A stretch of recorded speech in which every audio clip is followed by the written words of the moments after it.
Voy a mostrar mi libro. Nunca lo hago, nunca, ni siquiera presenté mi libro. Pero ahora van a saber por qué. Que lo tengo que decir ahora, porque cuando termine, quizás no quieran escuchar más lo que vaya a decir. Este libro, que se llama Para leer a Francisco, Teología, Ética y Política, en este libro está el fundamento filosófico y teológico de lo que voy a decir ahora. ¿Por qué digo esto? Porque cuando uno habla en públicos tan eclécticos, hay que acomodar el discurso, hay que dar ejemplos más cotidianos, hay que movilizar a la gente. Acá hay unas 100 personas que tengo que tratar de que no se duerman un sábado a la mañana. Y como hoy graban y filman todo, después agarran fragmentos y dicen que eso es una generalización. Bueno, entonces como soy una académica, quiero decir que todo lo que digo, difícil, está dentro de ese libro. Ahora lo voy a hacer fácil, pero eso quiero que quede claro. Bueno, la política. Vamos a comenzar a escuchar al Papa, porque todo lo que hacemos es hacer eco de lo que este pontífice dice. Entonces quisiera empezar con 3 minutos de cómo él define la política. Vamos a hacer una cosa casera. Coinvolgersi nella politica pero está en è un obbligo per i cristiani. Está en italiano. Noi cristiani non... No, sorprendente, porque tenía la traducción abajo. No, porque es un video donde él habla en italiano y lo íbamos a pasar y abajo estaba la traducción en español. Pero ahora al poner solamente el sonido... Nella politica... No, sacalo. Bueno, es un video chiquitito que está en YouTube. Y si ustedes ponen qué es la política para el Papa Francisco, es uno de los más significativos. Eso es solamente la respuesta a una pregunta, que incluso Fernando me dice que él estaba en ese momento cuando esto ocurrió. En otro. Y alguien le hace una pregunta sobre la política y el Papa es fantástico en las respuestas. Esto era una técnica que aprendí de algunos maestros. Uno fue Lucio Ojeda y otro Ernesto Laclau, donde ellos decían, las preguntas es el espacio para decir lo políticamente incorrecto que uno no puede decir en el cuerpo del discurso, ¿no? Entonces a veces cuando publican los discursos o cuando uno ve los videos, recortan las partes de las preguntas. Pero es interesante ir a escuchar a esos autores las respuestas que dan a las preguntas. Y esto que dice el Papa ocurre en una situación así, cuando le preguntan qué es la política, y es ahí donde él dice, la política es la forma más alta de caridad. Algo que ya todos sabemos, hemos escuchado, y ahora vamos a aclarar un poquito, o aportar algo a eso, pero además dice, la política es un deber, Dice, los cristianos tenemos el deber y la obligación de participar en política. Esto, para los que estamos acá, que veo que todos están de alguna manera involucrados en lo político, suena razonable, pero no es así en el resto de la sociedad. No es así, porque la palabra política, la palabra sindicalismo, la palabra organizaciones sociales, se han convertido en sinónimo de corrupción, demagogia, gente marginal, ¿no? Marginal en todos los sentidos, no en el sentido económico. Entonces es muy difícil, después de que eso está instalado en la cabeza de la gente, poder ir y hablar de política, de sindicalismo. Yo escuché acá al compañero de SADOP, de docentes privados. Yo como teóloga trabajé durante muchos años en universidades privadas y uno de los problemas que había era que los profesores no querían sindicalizarse de las universidades privadas. Primer motivo, porque consideraban que como son profesores, ya son profesionales, no son trabajadores, entonces un profesional no es un trabajador y entonces no se sindicaliza. Y segundo motivo, porque el sindicalismo era algo malo, corrupto, demagógico. Entonces, ¿cómo desinstalar eso de la gente? ¿Cómo hablar de política sin caer en eso? Bueno, el Papa tiene 2 modos de decir qué es la política, a mi modo de ver. Uno, es decir, justamente que la política es la forma más alta de caridad. Bueno, la caridad es el amor, son las 3 virtudes teologales: el amor, la fe la esperanza. Y eso es muy fácil de traducir cuando uno piensa en la teología, desde la teología del pueblo, que es una teología encarnada. Hay muchas formas de hacer teología, ¿no? Hay una teología que utilizó la mediación de la filosofía, y eso fue la teología durante siglos y siglos, donde para entender teología primero había que ir a estudiar filosofía, porque es realmente muy complicado. Después está una teología que aparece en el siglo XX, que va a utilizar la mediación de la sociología, del dato concreto y real, y eso es lo que se conoce como la teología de la liberación. Y dentro de esa corriente, la teología de la liberación, aparece una modalidad en Argentina que tiene que ver con su contexto político y social, que se llama teología del pueblo, que utiliza otra mediación, utiliza la mediación de la cultura. Entonces, para entender qué dice el Papa de política, hay que ir a la cultura, pero sin olvidar que el Papa primero es un pastor, es el Papa. Antes que ser un político, es el Papa, es un cristiano, y lo que está transmitiendo es el Evangelio, no un programa político. Entonces, esto de explicar por qué la forma más alta de la caridad es la política es pertinente. Vamos a pensar en las relaciones culturales, en las relaciones carnales nuestras, en nuestras relaciones amorosas, en nuestras parejas. ¿Qué es el amor? Cuando uno ama a otra persona, sin ningún motivo, hoy es el día de la primavera, ¿no? La gente se enamora, es una etapa donde todo está predispuesto para que uno esté feliz, contento. La naturaleza nos prepara para eso. Y cuando uno se enamora de alguien, no tiene muchas razones para dar, ¿no? No tiene razones. Me enamoro de esta persona porque sí. Y como me enamoro de esa persona, le tengo fe, ¿no? Creo en él. Una vez, un profesor en la universidad, en la UCA Puerto Madero, dando un curso a empresarios, quiso explicar la fe. Entonces alguien dijo, yo no creo. No creo. Y no lo escuchó durante 45 minutos. Cuando da vuelta toda la clase le dice, ¿usted es casado? Sí. ¿Y dónde está su mujer ahora? En casa. ¿Está seguro? Creo que sí, dijo. Bueno, con eso le quiso señalar que todos creemos en algo. Y justamente el amor es eso. Quien tiene amor, cree, tiene fe, confía en el otro. Y cuando uno confía en alguien, tiene esperanza, lo espera todo de esa persona. Cuando nos defraudan, dejamos de querer, y cuando dejamos de querer, no le creemos más nada, aunque nos esté diciendo la verdad, y no esperamos más nada de esa persona. Entonces, cuando él dice que la política es la forma más alta de caridad, que la política es el amor, es eso, es un acto de fe en el otro, en el que está al lado mío, en una organización, en el que nos está conduciendo. Y también es un acto de esperanza. Vamos a estar próximos a las elecciones. Todos tenemos fe y esperanza en el candidato que vayamos a votar, por eso lo hacemos. Entonces, la forma más alta de practicar el amor, dice el Papa, es la política, porque es donde ponemos en práctica, donde llevamos a la práctica estas tres simples cosas. Hay miles de libros de política, dediqué mi vida a estudiar la política, libros, diccionarios, pero es muy simple, es un acto de amor por el otro, en el cual confío y en el cual espero todo. A partir de ahí puedo empezar a pensar la política de otra manera, ya no como corrupción, como demagogia, ¿no? Ahora bien, también el Papa, cuando habla de política, inmediatamente habla del diálogo, ¿no? Del diálogo. Y acá también hay que aclarar, porque ustedes saben que la gente traduce todo a sus propios conceptos, ¿no? Yo a veces doy este mismo discurso en contextos que no están de acuerdo con mi forma de interpretar la realidad, y cuando se van todos me saludan, me dan un beso, me felicitan, y digo, pero ¿cómo puede ser que esta gente que no piensa lo mismo que yo me esté felicitando por la charla que di? Porque han traducido lo que dije a sus propios conceptos. Eso no es escuchar.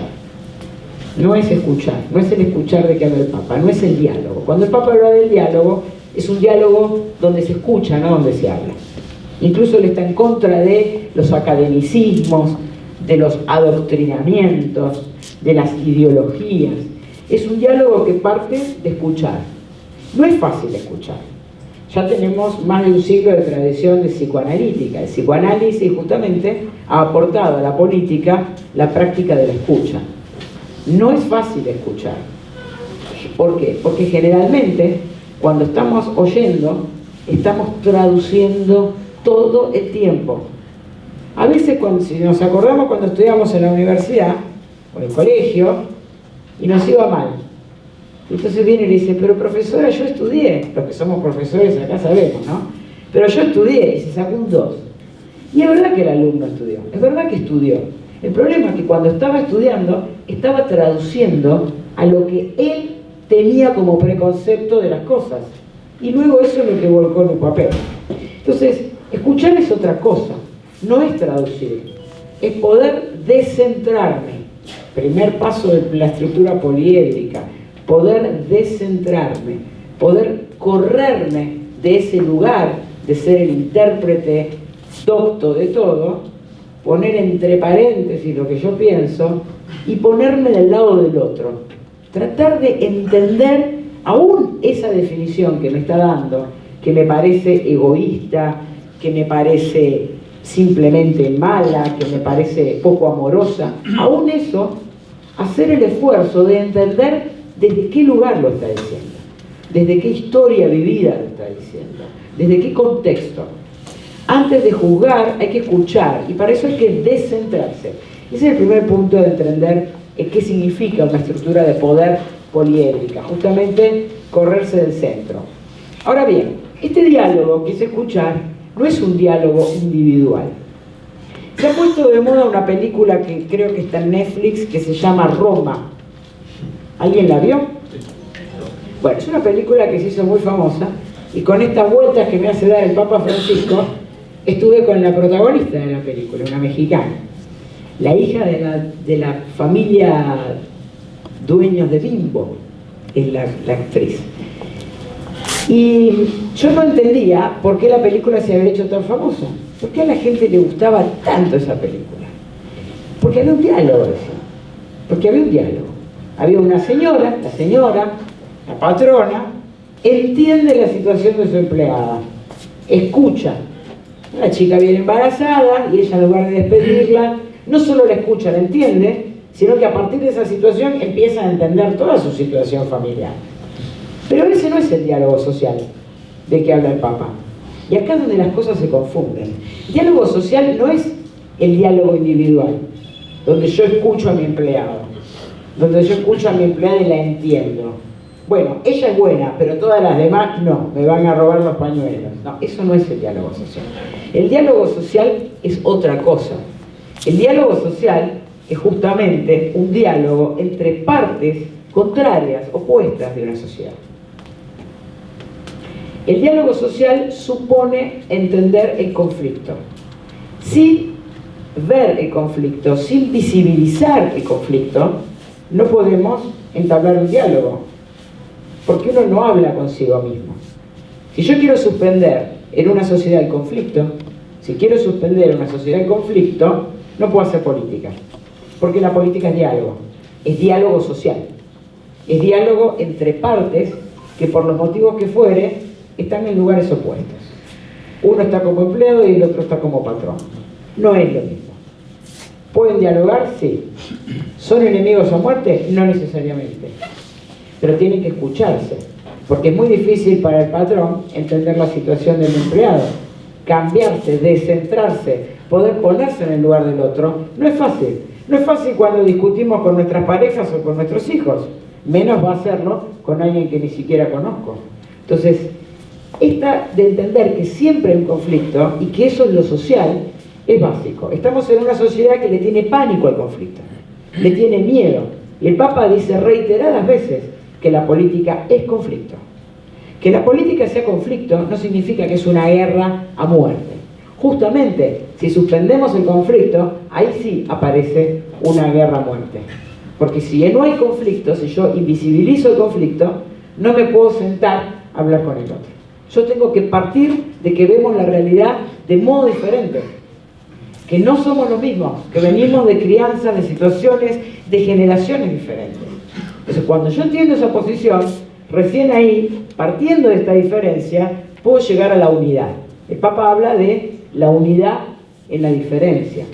La unidad en la diferencia no es la unidad de los totalitarismos. donde todos tienen que pensar como yo. Y al que no piensa como yo, lo aniquilo. En matemática hay dos formas de mostrar la igualdad. Una es, no se escribe acá, ¿no? Una es poner, por ejemplo, 5 igual a 5. Ahí tengo una relación de equivalencia por identidad absoluta. De un lado tengo el término 5 y del otro lado tengo el término 5. Pero yo también puedo armar una relación de equidad diciendo 5 igual a 3 más 2.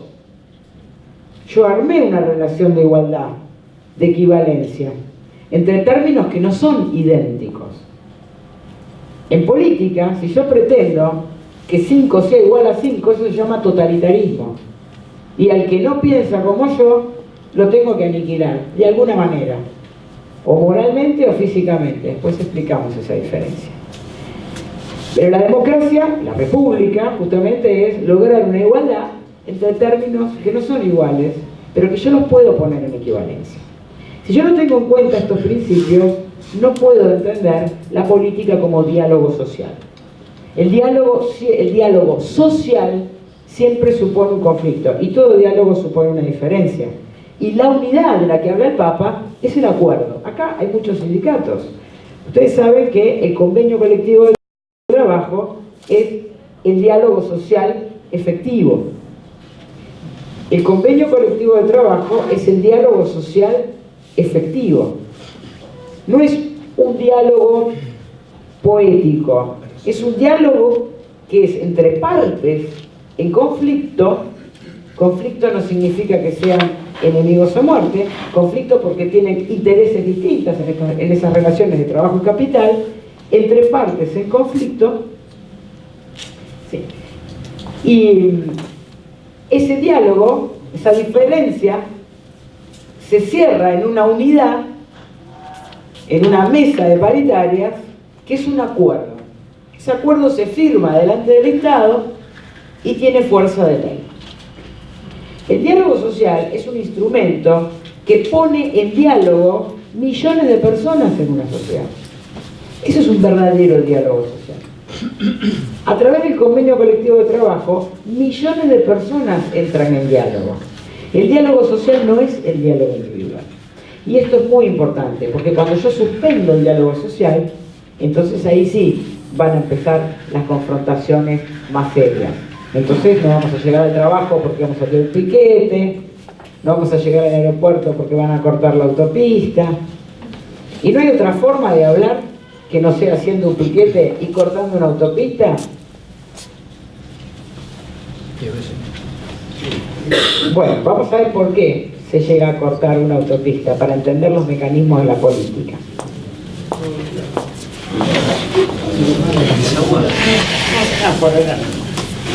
Voy a hacer un gráfico, que es el que les enseño a mis alumnos en la universidad, que se entiende bastante. Ustedes saben que hay gente que es protagonista, ¿verdad?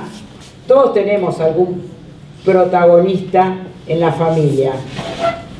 Ese que cuando lo invitamos a una fiesta habla toda la noche y monopoliza el discurso, ¿no?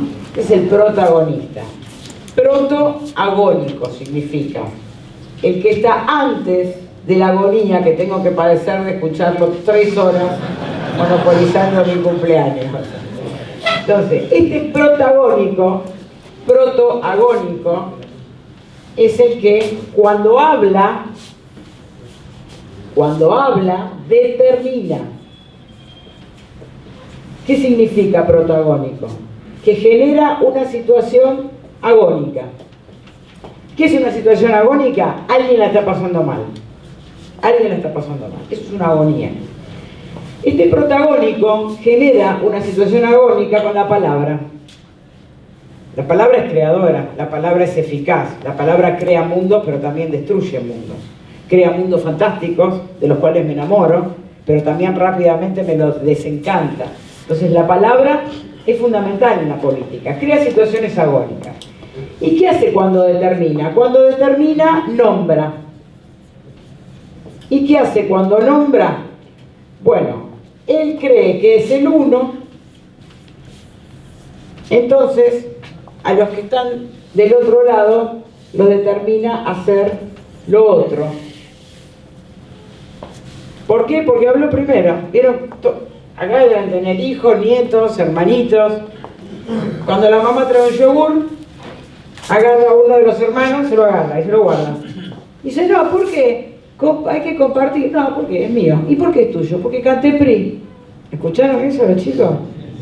Y canté PRI, lo dije yo primero. La razón para quedarse con el yogur es porque lo dijo primero. Nombró la realidad. El protagonista dice, vos, como vamos a poner el ejemplo, para salir del contexto argentino, los migrantes irlandeses a Estados Unidos en el siglo XVII eran trabajadores, muertos de hambre venían de Irlanda por distintos motivos y llegan a Estados Unidos como mano de obra barata, incluso esclava, en algunos casos peor que los negros que estaban esclavos. Y estos trabajadores eran católicos, porque Irlanda es católica, y Irlanda la pasaba muy mal respecto a Inglaterra, que era el país fuerte, ¿no? Estos católicos que van a Estados Unidos rápidamente son determinados por los nativos protestantes como lo otro. ¿Qué era ser irlandés? Era sinónimo de ser vago, borracho, los irlandeses tienen fama de tomar mucho, vago, borracho, come personas porque comulgaban, violadores, todos los calificativos caían sobre el irlandés. Entonces, claro, cuando venía un irlandés a golpearme la puerta para pedir trabajo, yo con darle un plato de comida a cambio de su trabajo, ya estaba haciendo una obra de caridad. Porque a esta cosa, que es todo eso, todo lo negativo, gracias que le abro la puerta de mi casa y le doy un plato de comida por trabajo. No se merece nada, es lo peor. Fíjense la trampa de esto. ¿Qué piensa la gente? La gente piensa que la desigualdad es una consecuencia de la pobreza. Como somos pobres, entonces somos desiguales. Este esquema muestra otra cosa. Este esquema nos muestra que la pobreza es una consecuencia de la desigualdad. Con el discurso, este señor protagónico marcó una dupla. De un lado están los protestantes abnegados, trabajadores, piadosos, respetuosos y fieles, y del otro lado, o sea, toda la carga buena de un lado, y del otro lado están los irlandeses, vagos, borrachos. Una vez que yo instalé, cuando yo digo irlandés, todas las categorías espantosas me vienen a la cabeza. Entonces, a esa cosa que no puedo ni nombrar, a eso, o que nombro de muchas maneras, no le voy a pagar. No le voy a pagar. Le voy a pagar poco, porque es lo máximo que merece. Entonces, fíjense este mecanismo discursivo que favorece la concentración de los bienes en uno y genera la pobreza en otros. Uno pensaría que es al revés, que como somos pobres, somos desiguales. Lo que está mostrando el esquema de la política, porque la política es palabra, que primero genero la desigualdad social y como consecuencia avanzo con la riqueza, y como consecuencia de la riqueza viene la pobreza, porque hablamos de pobreza pero está mal, hay que hablar de riqueza, no de pobreza. La pobreza es una consecuencia de la riqueza, y la riqueza se genera porque se crean primero discursivamente estas desigualdades, donde luego no me va a dar culpa si yo pago poco a una persona que primero califique de todo lo malo. Pero fíjese cómo aparece esto en el discurso. Yo digo, lo otro, vos sos lo otro. ¿Y qué es lo otro? Todo lo peor. ¿Y vos quién sos? Gente como uno. ¿Nunca escucharon esta expresión? Gente como uno. ¿Y qué es la gente como uno? El que no es borracho, el que no es negro, el que no es católico en el caso de los irlandeses, el que no es pobre, el que no es mujer, ¿no? Todos los calificativos que utilizamos para de alguna manera luego naturalizar situaciones que no son naturales. La mujer lava los platos y el marido mira la televisión. Mi abuela venía a mi casa y cuando venía mi marido haciendo algo en la cocina decía, pero no te da vergüenza, ¿cómo está limpiando la mesada y vos ahí leyendo, ¿no? O sea, lo tenía naturalizado, son situaciones naturales. Entonces uno empieza a culpabilizarse si no hace el trabajo del otro. porque queda mal que el otro lo haga por mí. Pero fíjese, ¿de dónde salen todas esas situaciones? De esta determinación. Dice, yo no hago eso, ¿por qué? Porque soy gente como uno. ¿Y qué es la gente como uno? El que no es negro, el que no es vago, el que no es pobre. Fíjese, el uno es el que nombra, es el que determina y nombra. ¿Por qué? Porque tiene palabra pública. Tiene palabra pública. Como tiene palabra, dice todo lo que es el otro. Y cuando se define a sí mismo, es como el Éxodo 3:14. ¿Alguien sabe qué dice el Éxodo 3:14? ¿Qué dice?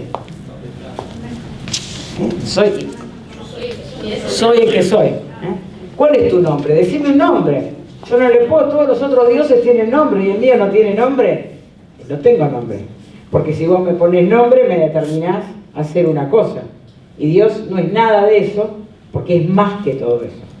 Entonces, el uno, que es el lugar de Dios, es justamente el que no recibe ninguna determinación.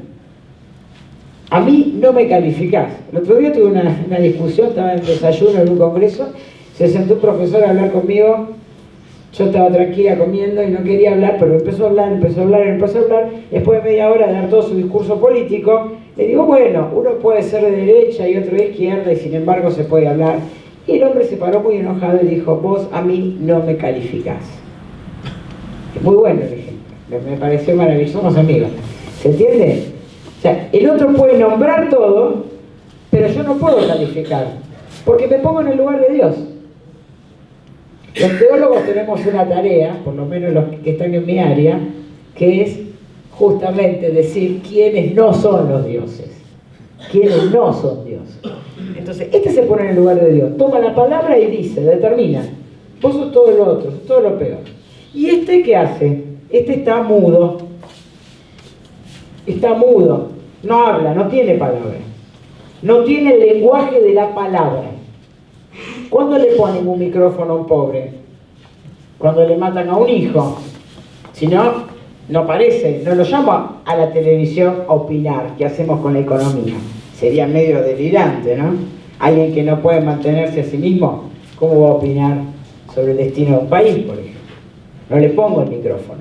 Entonces, cuando no le pongo el micrófono, no tiene palabra pública. La palabra pública es la política. Ahora, por algún motivo, que no importa cuál, supongamos que esta persona un día toma la palabra. Si ese un día toma la palabra, se convierte en el antagónico. Entonces ya tenemos el protagónico y el antagónico. ¿Y cómo toma la palabra el que no tiene palabra pública? ¿Cómo entra en el lenguaje? Con el piquete. Entonces, es el momento de la manifestación. Así lo llamamos, ¿no? Hay una manifestación. ¿Qué significa manifestación? Es aparecer. Es el aparecer de un ser que hasta ese momento lo teníamos invisibilizado y mudo. Pero un día se manifiesta, aparece, entra en el lenguaje, pero no en el lenguaje de la palabra, sino en el lenguaje simbólico. El lenguaje que toma es un lenguaje simbólico. Y ustedes estarán diciendo, ¿y esto qué tiene que ver con el Papa? Bueno, ya van a ver. La palabra simbólico significa unión en la diferencia. Simbolón. Miren, o sea, yo estoy oyendo un ruido. Primero lo que escucho es ruido, bombos, cornetas. Pero después, cuando eso me molesta mucho, paro lo que estoy haciendo y voy a escuchar, ¿no? Bueno, ¿qué querés? Los que tenemos hijos lo sabemos. Pa. Y uno como eso lo escucha. En mi caso hace 25 años, ya quedó como música ambiental. Entonces cuando yo no se da cuenta que no estoy escuchando, hace algo para llamarme la atención, ¿no? Cuando era chiquito rompía floreros, ahora me choca el auto, ¿no? Bueno, a ver qué es lo que me quiere decir con esto, ¿no? Psicoanálisis nos enseña algunas cosas. Entonces fíjense, Yo empiezo a escuchar cuando el otro deja de ser un ruido para mí. Pero al principio es un ruido, es una molestia, porque si no, no lo escucharía como mi hijo. Pero en un momento, cuando este ruido es tan grande, digo, bueno, a ver, ¿qué querés? Y eso es el milagro. Fíjense la estructura del milagro en los evangelios. ¿Cómo opera un milagro? A partir de la demanda. ¿Qué querés? No es que Cristo va de prepo y hace milagros. Hay una película de Monty Python que se llama La vida de Brian, que es muy divertida, compleja, y en un momento hay un leproso que está pidiendo, dice, una limosna para el ex leproso, una limosna para el ex leproso.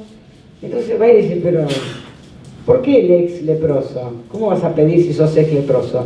Y porque ¿de qué voy a trabajar? Vino un tipo, se le ocurrió hacerme un milagro, me cuidó de la lepra y ahora ¿de qué vivo?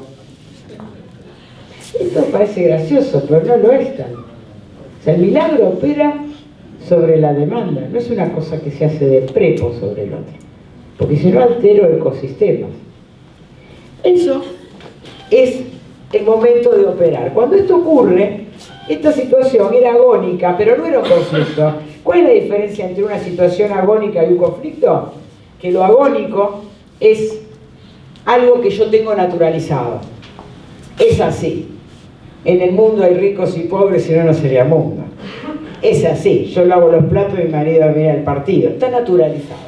Hasta que un día viene la feminista y me aviva que no necesariamente tiene que ser así. Entonces digo, oh, ¿cómo puede ser esto? Entonces, esa situación, que era una situación agónica, naturalizada, ahora se convierte en un conflicto. ¿Y qué es un conflicto? Justamente en la conciencia de que esta diferencia que se instaló y que me hace sufrir no es natural. Es producto de una falta de diálogo social. Es producto de una unidad que no se puede consolidar en la diferencia. Entonces, cuando yo tomo conciencia de eso, parece un conflicto. Y eso es lo que se conoce como el momento de lo político. El momento de lo político, ¿cuál es? El momento de lo político es cuando no solo hay uno, sino que hay otro. Cuando dos partes tienen la palabra y buscan la unidad a través de un acuerdo, no de una identificación absoluta, es un diálogo social, y lo que tratan es de resolver un conflicto. Pero tiene que haber conciencia de conflicto. Si yo no tengo conciencia de conflicto, no puedo llegar a una unidad. Si yo naturalizo el conflicto, no puede haber política, porque va a haber una sola voz, y eso no es la política. La política es un diálogo. Ahora uno diría, ¿y el uno? Bueno, en este político tenemos dos partes de la sociedad. Y acá viene algo de Francisco, porque imagínense, el Papa habla del pueblo. Y además de hablar del pueblo, que ya es complicado. ¿Ustedes saben lo que es hablar del pueblo en Europa? Es fascismo. No es fascismo en la academia. En los medios de comunicación es populismo, pero en la academia el pueblo. Y encima decir que el trabajo dignifica, peor todavía. Entonces, esas son categorías muy locales del Río de la Plata, que para nosotros son comunes. Pero esto no es común en el mundo. Y cuando este Papa habla en esos términos, la gente cree que es un marxista. ¿Ustedes creerían que el Papa es un marxista? Ni los que están a favor, ni los que están en contra del Papa, si son argentinos, pensarían que el Papa es un marxista, ¿verdad?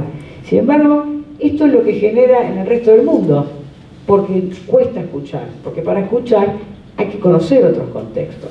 Entonces, ¿qué pasa con este uno? Este uno forma una clase. ¿Qué palabra, no? Clases sociales, una palabra comunista, ¿no? Así me acusaban con el dedo cuando uno decía estas cosas. Eso es comunismo. Eso pasó de moda. ¿Qué es una clase? Una clase es una estructura compacta. ¿Vieron la película 300? ¿Se acuerdan de la película de 300? Que eran 300 contra 3000. Eran los 300 de Leonidas contra los 3000 de Jerjes, ¿no? ¿Y por qué podían ganarle 300 a 3000? Porque armaron una estructura compacta. La clase es una formación política. Es una formación compacta sin fisura, que avanza, ¿no? Fíjense, no tenía ni una fisura. Porque cuando Leonidas va con sus 300 y Jerjes viene con sus 3000, ¿qué hace Jerjes? A ver si se acuerdan la película. Dispara flechas, ¿se acuerdan? Y hay una frase famosa, que tantas flechas tiró que el cielo se puso negro y ni una flecha pudo penetrar la clase. No es chiste una clase, es una estructura compacta. Después pierde Leonidas. ¿Por qué pierde? ¿Porque hubo un agujerito por donde entró una flecha? ¿Por qué pierde? ¿Alguien se acuerda? Porque lo traiciona. Porque hay un traidor que le dice al enemigo que puede entrar por atrás, por el desfiladero. Entonces fíjense, ¿por qué gana finalmente la guerra? Esas famosas 3 guerras las gana Atenas, no Esparta. Atenas, que no era la ciudad militar. ¿Por qué gana Atenas? Porque tenía una estructura compacta social, tenía espíritu social, no tenía soldados, pero tenía un espíritu tan compacto que logra que todo el pueblo abandone Atenas, vacíe la ciudad, que después lo hace Belgrano con el éxodo jujeño, y logran vencer al enemigo. Es el espíritu de cuerpo lo que logró vencer al enemigo, ¿no? Pero la clase es eso, es una estructura compacta. Puede ser que del lado del uno tengamos una clase. Lo que es seguro que de este lado no tenemos una clase. Porque si acá tuviésemos una clase trabajadora, tendríamos una revolución. Justamente, tenemos un conflicto porque acá hay clase y acá no hay clase. Acá no hay unión, hay mucha dispersión. Por eso el Papa habla de pueblo y no de clase social. El Papa no habla de clase social, no habla de la clase trabajadora, habla del pueblo.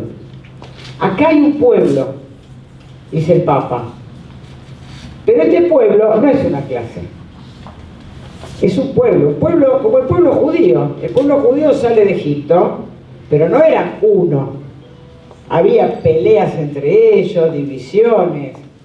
Tantas divisiones había que Moisés tardaba 40 años en llegar a la tierra prometida, justamente para que los que habían salido con mentalidad esclava de Egipto no fuesen los que llegaban a la tierra prometida, porque con una mentalidad de esclavos no se puede hacer una patria libre.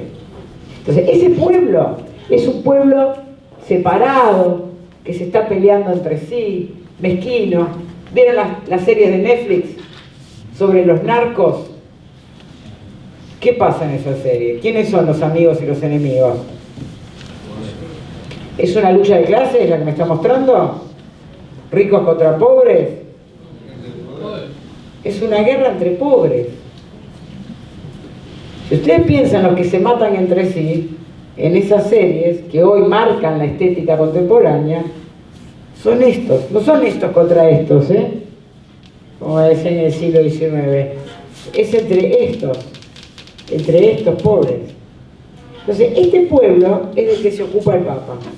Un pueblo que tiene que unirse, que tiene diferencias, que está convencido que es lo peor, porque así lo tratan, que naturaliza sus situaciones de injusticia y que habla en gestos, de modo simbólico. Por eso la teología del pueblo no es la teología de la liberación, es la teología del pueblo, es una teología de la cultura popular. Ese pueblo está en su cultura, dice la teología del pueblo. Está en la cultura, en su cultura, en sus hábitos, en sus costumbres. Si yo quiero escuchar lo que le pasa a ese pueblo, no me lo va a decir. Cuando hable me va a repetir los medios de comunicación. Lenguaje amo, decía Lacan. Yo tengo, para saber qué le pasa a ese pueblo y poder operar un milagro, si quisiese, tengo que escuchar lo que no está dicho en palabras, lo que está en sus gestos, lo que canta en sus canciones, lo que escribe en las paredes. Entonces, la política para el Papa es unidad en la diferencia, tiene que ver con el conflicto, tiene que ver con hacer visible el conflicto y tiene que ver también con entender, y con esto termino porque me parece que estoy pasado de horario o no. No, más o menos, ¿no? Termino con esto, la estructura poliédrica de la que habla el Papa. Bueno, el poliedro es una figura que no tiene centro, ¿no? Y justamente lo que se quiere romper es la esfera que tiene un solo centro, es la concentración, eso es el Estado moderno, ¿no? El Estado moderno, para los más teóricos de la sala, es el control de los bienes y los cuerpos. O sea, el control de los bienes y los cuerpos. Yo siempre cuento a mis alumnos, también saco la cédula de identidad y saco un billete. Y en la cédula dice que mi cuerpo es del Estado argentino. Y el billete que tengo es del Estado argentino. ¿Y cuándo me cae la ficha de esto? Cuando voy a Ezeiza y no me dejan salir. No hago con mi cuerpo lo que quiero. Vayan a Ezeiza y crucen sin documento. O lleven un hijo sin documentos a ver si lo sacan diciendo, es mío. No sale. Y la plata es lo mismo.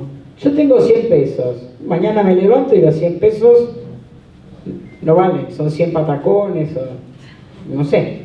Pero fíjense, mis bienes y mi cuerpo son del Estado. Hay un Estado que centraliza. El poder está centralizado. El poder tiende a concentrarse. Hasta la Revolución Industrial era fácil sacarse de encima el poder. Le cortábamos la cabeza. Pero la última cabeza que cortamos fueron las de los reyes franceses. La gente tiene la fantasía que es fácil decapitar el poder. Los quieren poner a todos presos. ¿Pero por dónde empezamos? Bueno, ¿o por dónde terminamos? ¿Podemos poner a todo el mundo preso? Es una fantasía. Que las cosas se arreglan cortando cabezas. Eso fue la Revolución Francesa y fue la última cabeza que se pudo cortar. A partir de ahora, como dice el Papa, todo está conectado. Si corto la cabeza del otro, arrastro la mía también. No es tan sencillo. Todo está conectado también en la política. También en la política. Entonces, uno diría, bueno, y en ese centro, al no haber centro, bueno, hay un centro, sí, el capitalismo tiende a centralizarse, la globalización es eso, una cultura que trata de ser homogénea, centralizada, y uno diría, ¿qué mejor idea? Frente a un capitalismo, una globalización homogénea, centralizada, el catolicismo. Genial, catolicismo, lo mismo, ¿no? Una estructura global centralizada en un papa en Roma. Suena bien, ¿no? Entonces digo, bueno, acá podemos hacer la guerra contra el sistema que mata, lo dice el Papa, porque el sistema es global, pero el capitalismo también. Y resulta que este Papa dice, no, ¿sabes qué? Voy a romper esa estructura del centro. ¿Y cómo? Sí, la voy a romper. Voy a armar una estructura poliédrica, donde el centro va a estar en todos lados y en ninguno. Va a estar en todos lados y en ninguno. En cada templo, en cada iglesita, está toda la iglesia. Y no está toda la iglesia. Esto es el dogma católico. En cada templo que hay católico, ahí está la iglesia de Cristo. Toda la iglesia de Cristo está ahí. Eso es la iglesia de Cristo. 2 o más en mi nombre. Sin embargo, eso no es toda la iglesia. Bueno, esto es una estructura mental que nos va a costar entender, porque tenemos la estructura del conocimiento preparada para cosas lineales. Pensar que todo está en un lugar y al mismo tiempo no está, es difícil. Pero eso es la idea del poliedro. Toda la iglesia está acá y no está. Todo el sindicalismo está en estos compañeros que están acá, son delegados.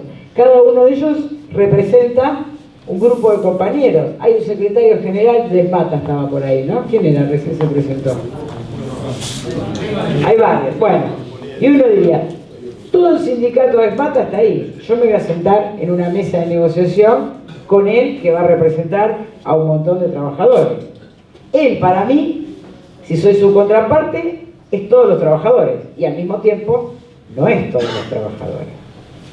Entonces, esta es la idea del poliedro. Cómo romper la centralidad, cómo pensar una estructura de poder que no tenga centro.